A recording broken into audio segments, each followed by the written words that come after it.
Vamos a estudiar las ecuaciones diferenciales lineales de segundo orden con coeficientes constantes.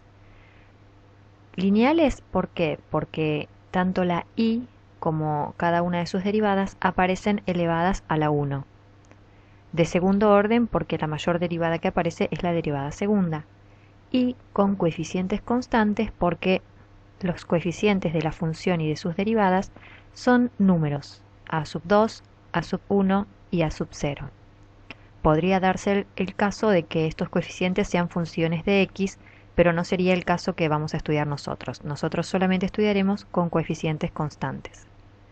Estas ecuaciones diferenciales se llaman homogéneas cuando están igualadas a 0 y no homogénea cuando están igualadas a una función de x con f de x distinta de 0. Vamos a estudiar inicialmente las ecuaciones lineales de segundo orden homogéneas, es decir, aquellas que están igualadas a 0. Vamos a ver dos propiedades que nos van a ayudar a encontrar las soluciones generales. Una ecuación diferencial lineal homogénea de segundo orden siempre tiene dos soluciones fundamentales, que las llamaremos I1 y I2, que son independientes entre sí. Esto significa que una no es múltiplo de la otra. Es decir, a la función I1 no la puedo obtener de multiplicar a la función I2 por una constante real. Eso sería que son independientes entre sí. No se puede obtener una como múltiplo de la otra. Veamos un ejemplo. La función I1 es e a la x, la función I2 es e a la 2x y la función I3 es 4 por e a la x. De estas tres funciones, ¿hay algunas que sean independientes entre sí, que una no se pueda obtener como múltiplo de la otra? Fíjense que I2 no la puedo obtener como múltiplo de I1. No hay ningún número que multiplicado por esta función me dé por resultado esta, porque el cambio aparece acá en el exponente. En cambio, I3 se obtiene de multiplicar I1 por 4. Entonces, esta función I3 es múltiplo de I1. Conclusión, I1 e I2 son independientes, pero I3 es múltiplo de I1. Eso como ejemplo para entender a qué nos referimos con soluciones independientes. La siguiente propiedad que puede también demostrarse es que la combinación lineal de dos soluciones fundamentales, o sea, cuando a la solución I1 la multiplico por una constante C1 más a la solución I2 por una constante C2, estas constantes son genéricas, ¿sí? Ponemos C1 y C2, forman parte de las constantes que utilizamos para definir las soluciones generales de la ecuación diferencial. Bien, vuelvo entonces a leer la propiedad.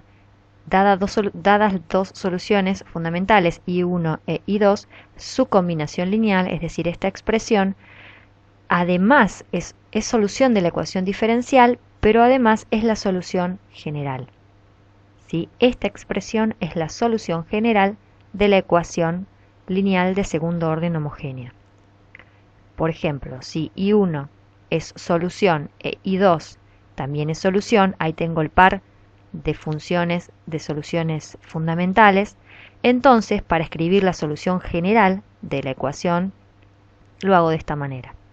Multiplico a una cualquiera, no importa el orden, a una de las funciones, de las funciones por C1 y a la otra por otra constante C2. Y esta expresión es la solución general, que fíjense que contiene dos constantes arbitrarias y esto era de suponer, ya que estamos hablando de una ecuación de segundo orden cuyas soluciones generales siempre tienen dos constantes arbitrarias.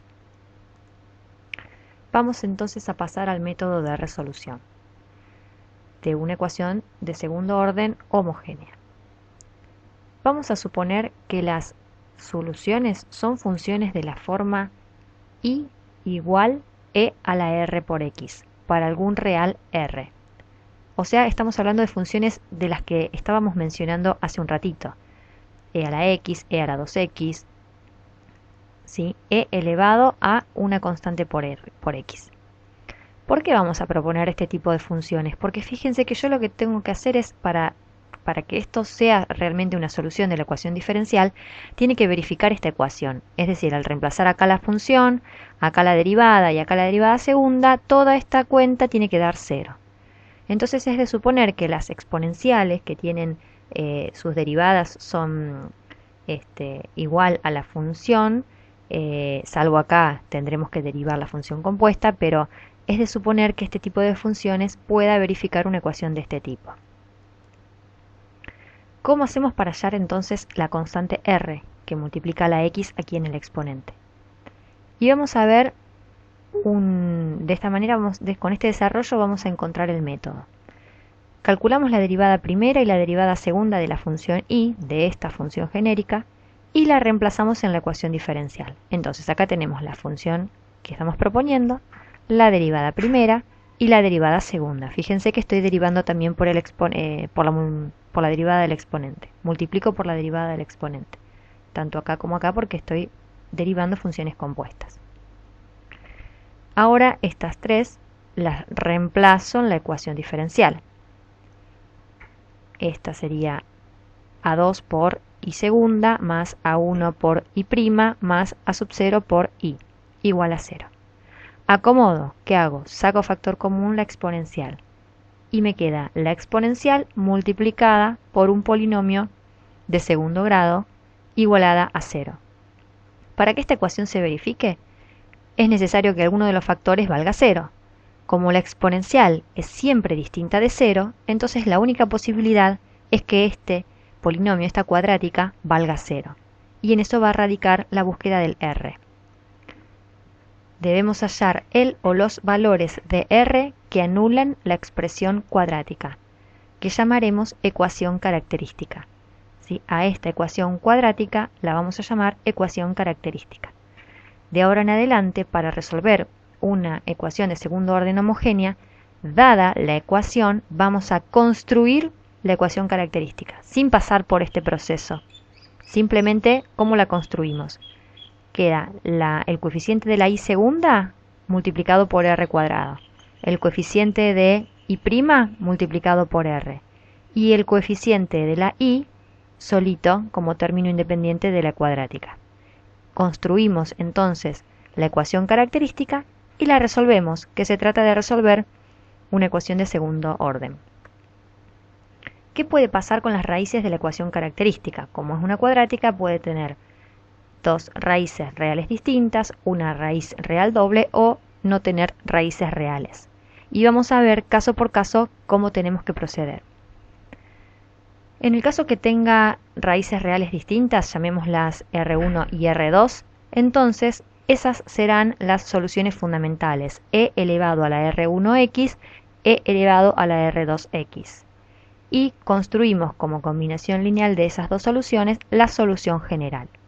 Por ejemplo, acá tenemos una ecuación de segundo orden, construimos la ecuación característica directamente, como les explicaba, coeficiente 1 por r cuadrado, 7 por r y 12, término independiente, igualado a 0. Le busco las raíces a esta ecuación cuadrática, las raíces son menos 4 y menos 3, luego construyo las soluciones fundamentales, e elevado a la menos 3 por x y e elevado a la menos 4 por x. Recuerden que las soluciones se construyen de esa manera, e elevado a un real r por x. Y luego, como último paso, la solución general es la combinación lineal de ambas soluciones fundamentales. En el caso de que la ecuación característica tenga una raíz real doble, entonces las soluciones fundamentales son de esta manera. La primera e a la r por x y la segunda e a la r por x pero multiplicado por x. Este x, este factor distintivo, que lo veremos también más adelante, es necesario para que una función no sea múltiplo de la otra, lo que decíamos al comienzo. Si yo no coloco esta x como factor multiplicando a esta segunda solución, esta se podría obtener como múltiplo de la primera. Finalmente construyo la solución general como combinación lineal de ellas. Vamos a resolver entonces esta ecuación diferencial de segundo orden. Construyo la ecuación característica, encuentro que tiene una raíz doble que es 5 y las soluciones fundamentales son e a la 5x y x por e a la 5x. Luego construyo la combinación lineal. Acá hay una aclaración que dice que es fácil probar por reemplazo que x por e a la rx es solución. Y como no es múltiplo de e a la r por x, ya tenemos un conjunto fundamental de soluciones que nos permiten escribir la solución general indicada arriba. Si acá para hacer esa prueba habría que derivar una y dos veces, reemplazar en la ecuación diferencial y ver que realmente la verifica y efectivamente es lo que sucede. Último caso, cuando tengo raíces complejas conjugadas, que las escribimos genéricamente de esta forma, alfa más o menos beta por i. Si estas son las raíces de la ecuación característica, entonces directamente me dan la información sobre cómo construir la solución general. Y la construyo de esta manera. C sub 1, constante arbitraria, por e a la alfa x, alfa es la parte real del número complejo, por coseno de beta x, donde beta es la parte imaginaria, más C sub 2 por e a la alfa x por seno de beta x. Acá tengan en cuenta que ambas son las raíces, con el más y con el menos, y cuando construyo acá la solución, el beta no lleva signo, ¿sí? Es positivo. Vamos a ver este caso. Acá tengo la ecuación diferencial, construyo la ecuación característica y estas son las raíces complejas conjugadas. Entonces, para la solución general, en alfa pongo 2 en los dos términos y en beta pongo 3 positivo en los dos términos.